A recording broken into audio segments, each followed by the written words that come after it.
Gandhidham SP અને એમની ટીમે માત્ર ગુજરાત નહીં દેશભરને એક નવી દિશા આપી. સેવા પોલીસ જેના આપણે હંમેશા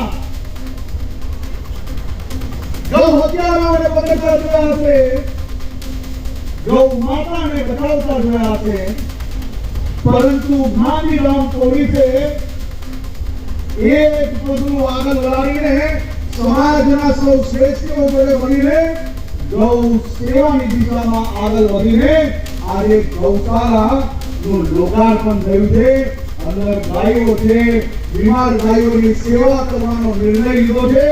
હાલમાં 50 થી વધારે ગાયોની વ્યવસ્થા કરવામાં આવી છે અને આ ગાયોની સેવા કરતા આ ગાંધીધામ પોલીસ યુનિટ દ્વારા આ વ્યવસ્થાનો વધારો કરવાની વિચારણા કરી છે.